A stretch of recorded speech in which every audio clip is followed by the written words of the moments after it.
오늘도 우리 예배 가운데 함께 하신 주님을 찬양합니다. 이 예배를 통해서 우리의 왕이 되시는 평화의 왕으로 오신 그 주님 앞에 온전한 찬양과 경배를 드리는 우리 모두가 되기를 소망합니다.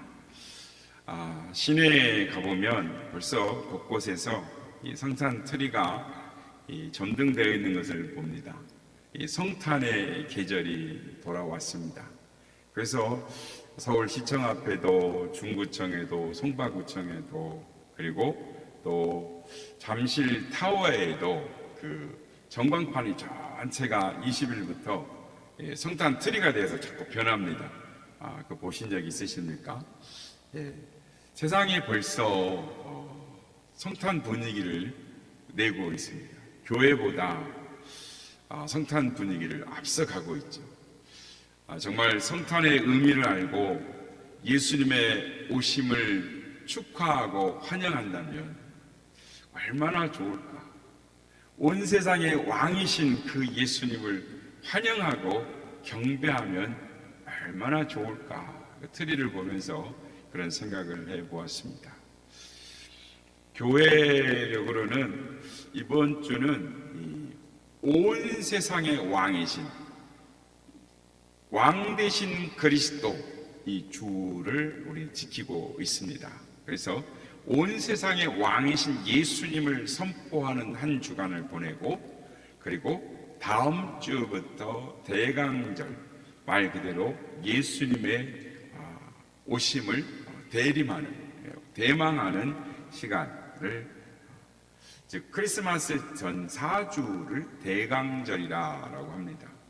그래서 다음 주일이 이제 대강절 첫째 주간이어서 대부분의 교회에서 강단에 이렇게 촛불을 이렇게 켭니다. 그래서 저희 교회, 우리 교회도 올해부터는 대강절 촛불을 켜려고 합니다. 그래서 이 십자가 밑에 촛불을 이렇게 켜려고 합니다. 그래서 다다음 주는 촛불 2개, 그 다음 주는 3개, 그리고 차례차례 촛불을 켜가게 될 것입니다. 우리 그리스도인들에게 있어서 이 대강절은 이중적인 의미가 있습니다. 하나는 오신 예수 그리스도를 축하하고, 그리고 또 하나는 재림주, 다시 오실 왕이신 예수 그리스도를 소망하며 기다리는 절기가 대림절입니다.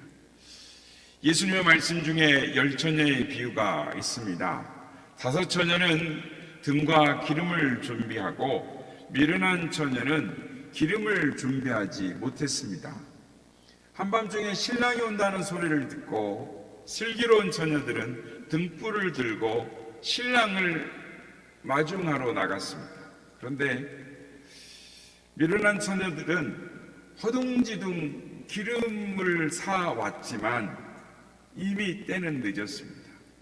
문을 열어달라고 대문을 두드리는데 안에서 들려오는 신랑의 소리가 나는 너희를 모른다라고 말을 하는 것입니다. 대강절을 맞는 성도들은 깨어 있어야 합니다. 그 날과 신랑이 오실 그 날과 그 시를 아무도 모르기 때문에 자신을 돌아보아서 언제라도 예수님을 맞을 준비를 해야 합니다. 다시 오실 주님, 만왕의 왕으로 오실 주님, 심판의 주님으로 오시기에 우리 모두는 그날을 준비해야 하는 것입니다. 가장 좋은 준비는 회개하는 심령입니다. 성경에 나와 있습니다. 하나님이 구하시는 제사는 상한 심령이라 하나님이여 상하고 통회하는 마음을 주께서 멸시치 아니하시리이다. 오늘 보면 1절의 말씀입니다. 아모스의 아들 이사야가 받은 바 유다와 예루살렘에 관한 말씀이라. 이 여호와는 구원이시다라는 이름의 이 의미를 가진 이사야의 의미가 여호와는 구원이시다. 그래서 히브리어로는 호세아라고도 말을 합니다. 그래서 이사야 선지자는 주전 740년부터 690년, 약 50년간 선지자 활동을 한 선지자입니다.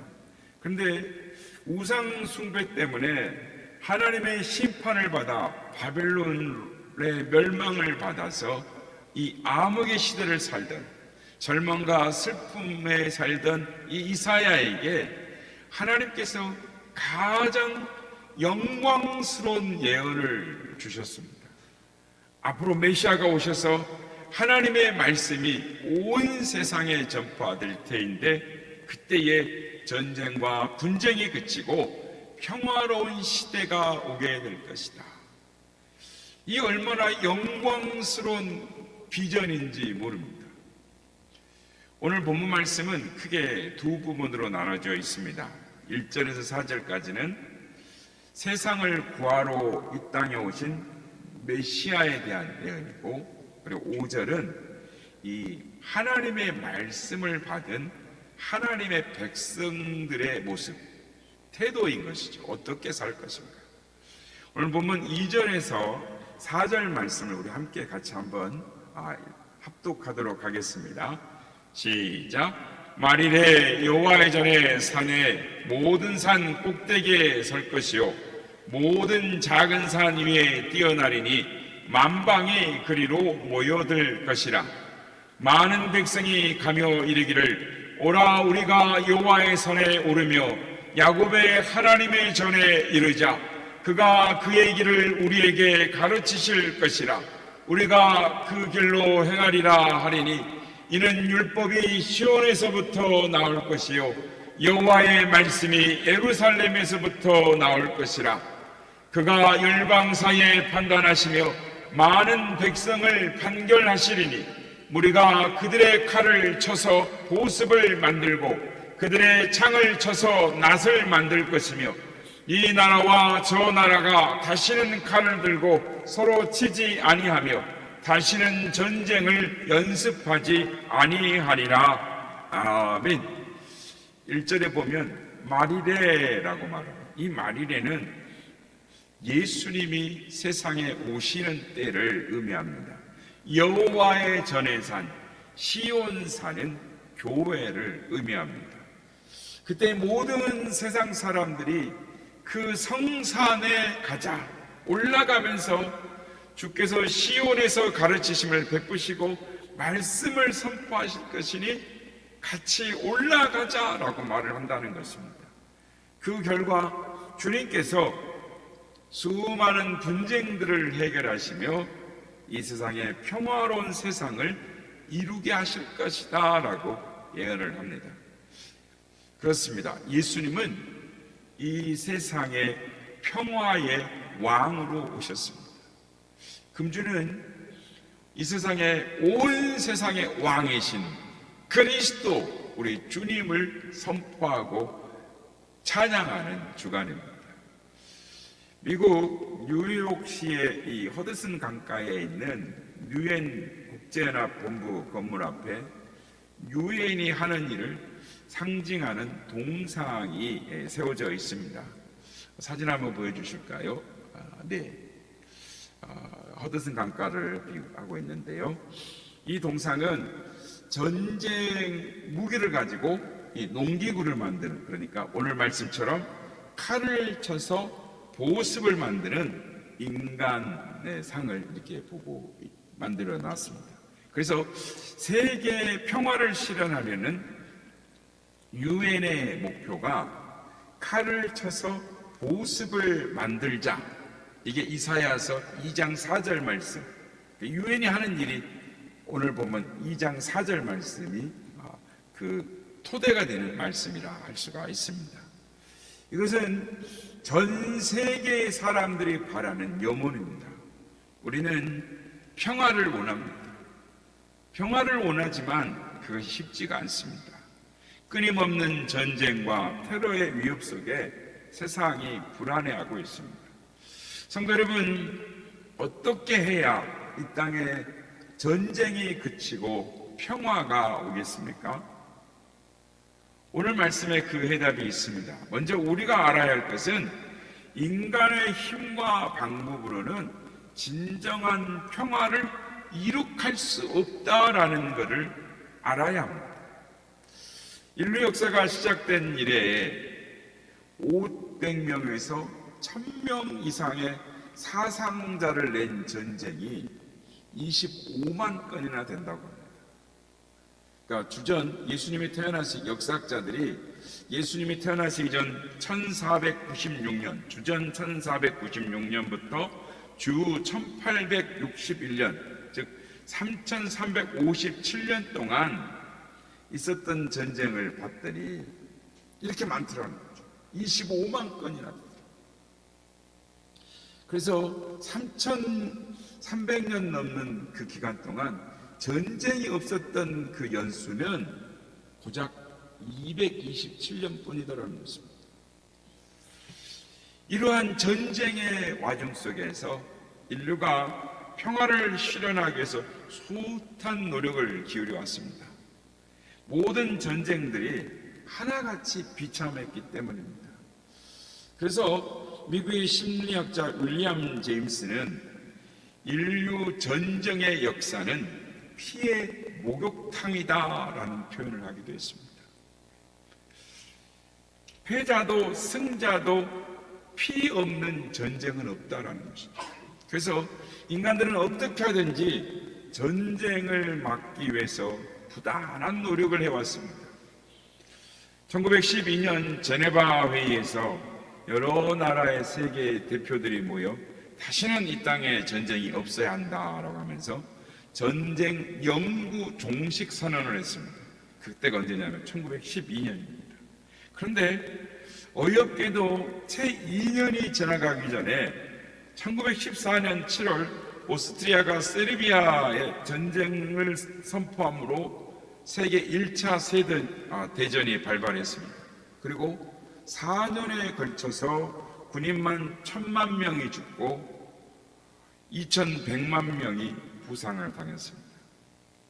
이 전쟁이 끝난 이후에 1919년에 1월에 전승 국가인 27개 국가가 모여서 프랑스 파리에서 강화회의를 했습니다. 1919년 1월이었는데 6월에 베르사유 궁에서 베르사유 조약을 조인식을 하면서 세계의 지도자들은 뭐라고 말했냐면 우리는 교훈을 배웠다. 또다시 전쟁이 일어나면 우리는 멸망하고 말 것이다. 이렇게 하면서 국제연맹을 창설을 합니다. 그래서 스위스 제네바에 그 본부를 두게 됩니다. 그리고 선언하기를 이제부터는 모든 국가 간의 분쟁, 문제들은 이곳에서 평화롭게 해결될 것이다 라고 선언을 했습니다. 다 그렇게 될 줄 알았죠.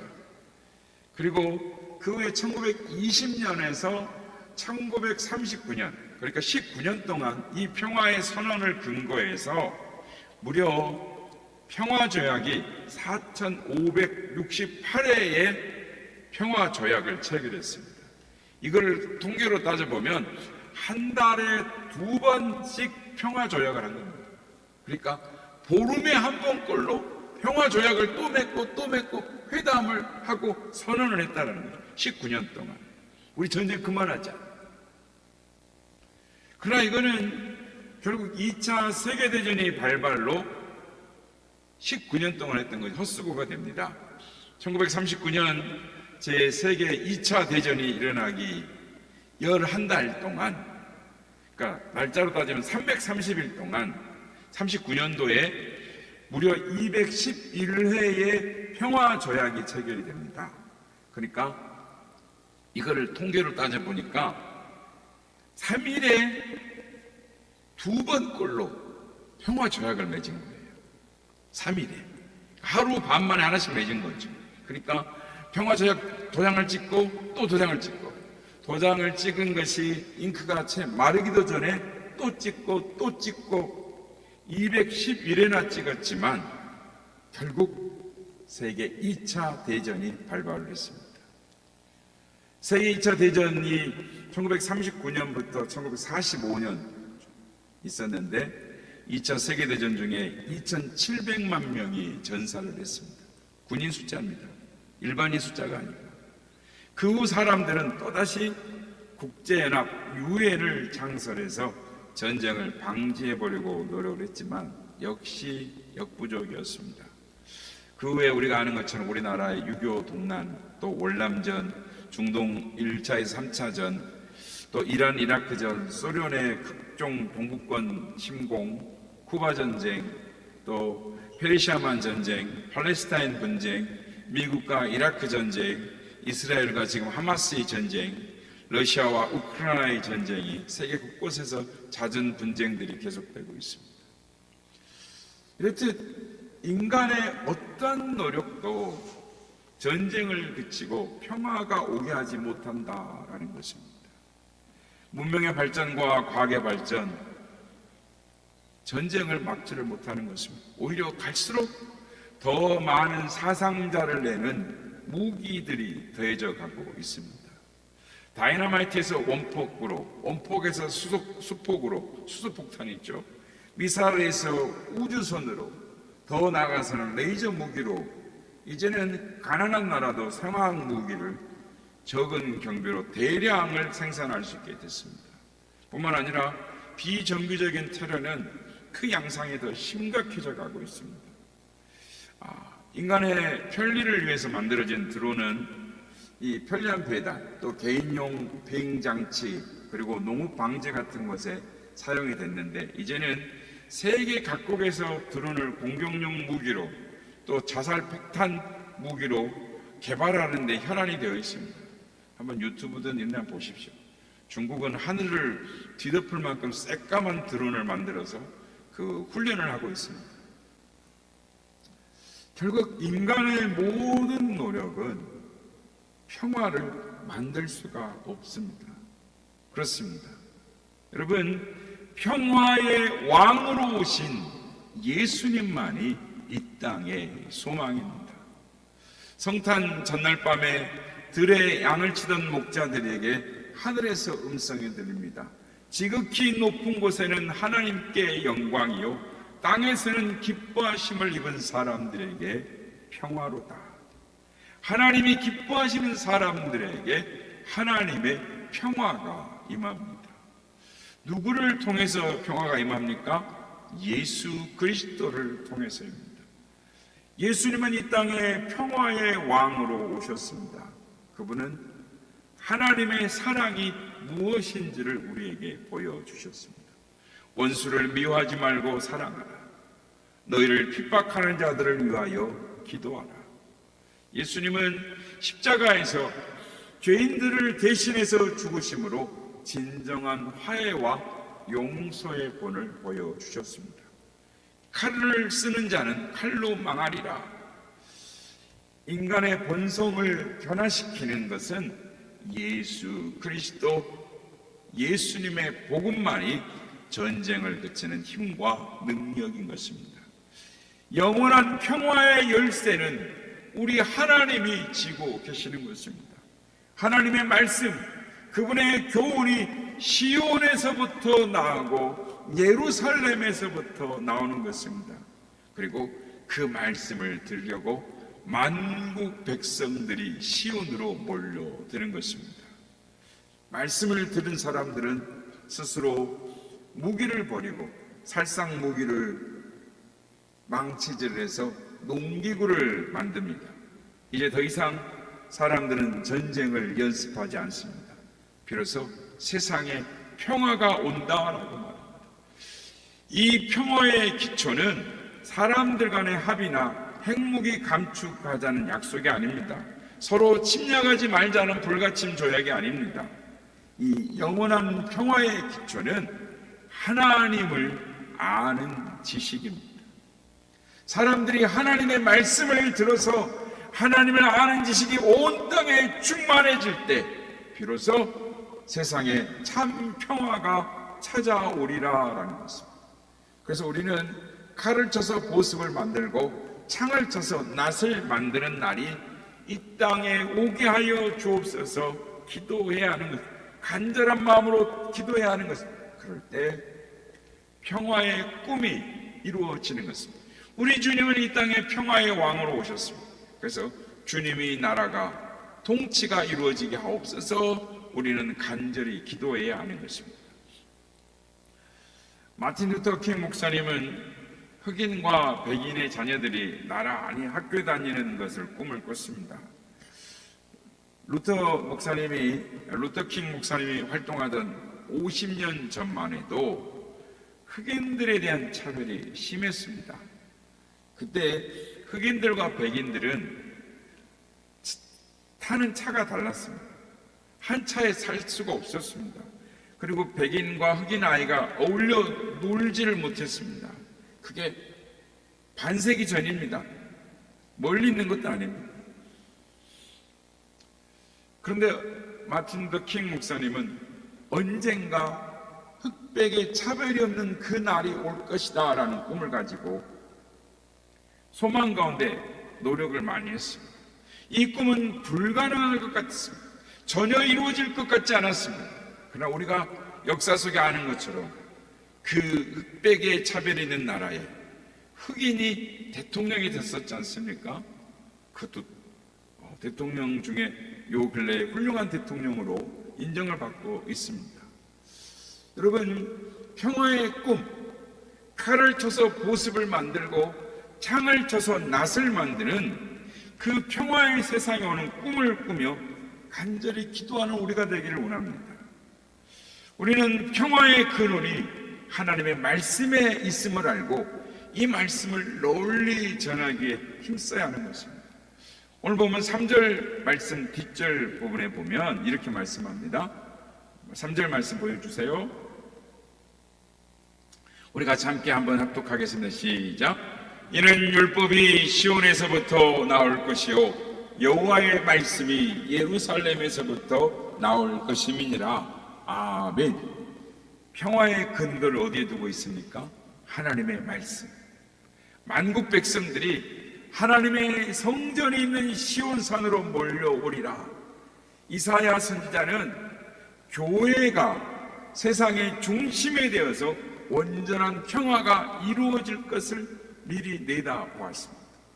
이사야는 세상 모든 민족이 하나님의 말씀, 하나님의 길을 배워서 그렇게 살고 싶고 그 말씀을 배우려고 교회로 몰려오는 모습을 선명하게 바라봤다라는 것입니다. 부흥 2000이라는 복음송이 있습니다. 물이 바다 덮음같이라는 찬양이죠. 이 노래가 이 땅의 소망을 노래합니다. 가사를 불러보자면 세상의 모든 민족이 구원을 얻기까지 쉬지 않으시는 하나님, 주의 심장 가지고 우리 이제 일어나 주 따르게 하소서. 물이 바다를 덮음같이 여호와의 영광을 인정하는 것이 온 세상 가득하리라. 이것이 주님의 대림절에 주님을 기다리고 소망하는 세계 평화에 대한 비전을 바라보는 그리스도인들이 바라봐야 할 사명이고 기도의 제목인 것입니다. 우리는 싸움과 분쟁이 있는 세상에 나가서 오직 예수님만이 우리의 소망이라고 외쳐야 하는 것입니다. 그렇다면 어떤 소망을 외쳐야 합니까? 십자가의 복음을 외쳐야 하는 것입니다. 평화의 복음, 용서와 사랑을 외쳐야 하는 것입니다.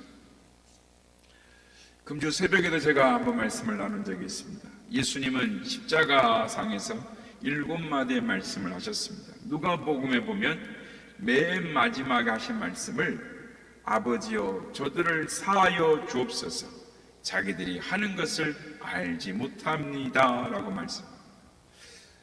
자기를 조롱하고 침을 뱉고 채찍으로 때리고 십자가에 못 박는 원수들의 죄를 용서해 달라라는 것입니다. 어떤 사본에는 아버지여 저들을 용서하여 주옵소서라는 기도를 예수님이 이때만 한 것이 아니고 계속 예수님이 되풀이해서 하셨다는 것입니다. 무거운 짐을 지고 갈보리 언덕 위를 올라섰을 때 아버지여 저들의 죄를 용서하여 주옵소서. 못을 받기 위해 십자가에 눕힐 때에도 옷을 벗기고 십자가에 눕힐 때도 아버지여 저들의 죄를 용서하여 주옵소서. 굵은 못이 살과 뼈를 뚫고 들어가는 고통 속에서도 아버지여 저들의 죄를 용서하여 주옵소서. 못 박은 십자가의 형틀을 일으켜 세울 때 살같이 찢어지는 고통 가운데서도 아버지여 저들의 죄를 용서하여 주옵소서. 십자가 위에서 예수님을 조롱하는 무리들을 내려다보시면서 아버지여 저들의 죄를 용서하여 주옵소서. 예수님이 기도하셨다라는 것입니다. 우리 같으면 저주의 말이 나올 법한데 그 순간마다 예수님은 용서해달라고 기도하신 것입니다. 예수님의 교훈의 핵심은 원수를 사랑하라라는 것입니다. 마태복음 5장 43절에서 44절 말씀입니다. 또 내 이웃을 사랑하고 내 원수를 미워라 했다는 것을 너희가 들었으나 나는 너희에게 이르노니 너희 원수를 사랑하며 너희를 박해하는 자를 위하여 기도하라. 성도 여러분, 용서는 이 세상을 향한 평화의 복음입니다. 용서는 예수님의 명령이고 그리스도인의 의무인 것입니다. 앞에서 말씀드린 이스라엘과 하마스 간의 전쟁이 1년간 지속되고 있습니다. 그런데 그 피해를 전쟁 전과 같은 상태로 복구를 하려고 하면 350년이 걸린답니다. 그래서 제가 유튜브를 봤어요. 그랬더니 완전 폐허더미예요. 영화에서는 나온 것 같은 폐허더미입니다. 그런데 또 내년부터 전쟁을 하겠다고 하마스가 선포를 했습니다. 러시아와 우크라이나가 전쟁을 하고 있습니다. 언제 끝이 날 줄 모릅니다. 미국은 우크라이나에게 300km 이상 가는 대륙간 탄도 미사일 쓸 것을 사용을 허락했습니다. 이에 대한 반응으로 러시아의 푸틴은 핵 사용 교리를 개정했습니다. 그래서 러시아의 본토에 미사일이 날아오는 순간 핵미사일을 사용하겠다고 으름장을 놓았습니다. 세계 3차 대전을 예고하고 있습니다. 여러분, 이 문제를 어떻게 해결할 수 있을까요? 예수님의 평화의 복음뿐입니다. 십자가의 사랑과 용서가 문제 해결의 답인 것입니다. 우리는 남을 용서해 줘야 됩니다. 왜 용서해 줘야 합니까? 내가 용서받았기 때문입니다. 하루는 베드로가 예수님께 묻기를 내게 죄를 범한 자를 몇 번이나 용서해 줄까요? 7번까지 하면 될까요? 이렇게 말했더니 예수님께서 70번에 7번이라도 용서해 주어라 라고 하십니다. 70번에 7번, 490번 무한히 용서해 주라는 말입니다. 그러면서 한 비유를 말씀하시죠. 1만 달란트 빚진 사람이 빚을 갚을 길이 없어서 애원을 해서 빚을 갚아줬다는, 용서해줬다. 1만 달란트는 평생을 일해도 가산을 다 팔아도 가족을 종으로 팔아도 갚을 수 없는 빚이었습니다. 그런데 그 사람은 용서를 받은 다음에 자기에게 100다니엘을 빚진 사람을 만나서 당장 갚으라고 멱살을 잡고 호통을 쳤습니다. 100다니엘은 3개월 일하면 갚을 수 있는 돈이었습니다. 100다니엘의 빚을 진 사람의 친구들이 이 광경을 보고 하도 어이가 없어서 주인에게 이 어처구니 없는 행동을 보고했습니다. 그때 주인이 말합니다. 이에 주인이 그를 불러다가 말하되 악한 종아, 내가 빌기에 내가 내 빚을 전부 탕감하여 주었거늘 내가 너를 불쌍히 여김과 같이 너도 내 동료를 불쌍히 여김이 마땅하지 아니하냐. 성도 여러분, 우리는 하나님께 1만 달란트 빚진 자들입니다. 갚을 수 없는 죄의 빚을 졌습니다. 하나님께 갚을 수 없어서 지옥 형벌을 받아 죽을 수밖에 없는 우리들을 용서해 주셨습니다. 이렇게 용서받은 우리가 100데나리온 빚진 자를 용서하지 못한다는 것이 말이 되겠느냐? 예수님은 우리에게 말씀하십니다. 온 인류를 향하여 말씀하시는 것이죠. 물질적 손해를 입었기에, 정신적인 손해를 끼쳤기에 용서할 수 없다고, 내 눈에 흙이 들어오기 전에는 다시는 보지 않겠노라고 말할 수 있겠느냐, 주님이 우리에게 물으시는 것입니다. 사랑하는 성도 여러분, 우리 주님은 평화의 왕으로 이 땅에 오셨습니다. 우리가 하나님께 용서를 받았으므로 다른 사람을 용서하는 것이 마땅합니다. 성탄의 계절이 돌아왔습니다. 평화의 왕으로 오신 예수님을 전해서 오늘 시온산인 하나님의 교회로 말씀을 들으러 몰려오게 해야 하는 것입니다. 예수 그리스도가 이 땅의 소망이기 때문입니다. 서로 미워하고 싸우고 전쟁하는 이 시대를 향해 하나님의 평화를 선포해야 하는 것입니다. 여기에 온 인류가 평화 속에 살 길이 있다라고 외쳐야 하는 것입니다. 하나님의 복음을 전파해야 되는 것입니다. 바라기는 이 대망의 대림의 계절에 주님의 사랑으로 여러분의 삶에, 아니 여러분의 가정에, 공동체에, 또 여러분의 직장에 용서가 넘쳐남으로 평화가 가득하기를 예수님의 이름으로 축복합니다. 이 성탄의 계절에 인류의 소망이신 예수님, 평화의 왕으로 오신 예수님을 가족과 친지들에게 전할 수 있는 우리 모두가 다 되시기를 예수님의 이름으로 축복합니다.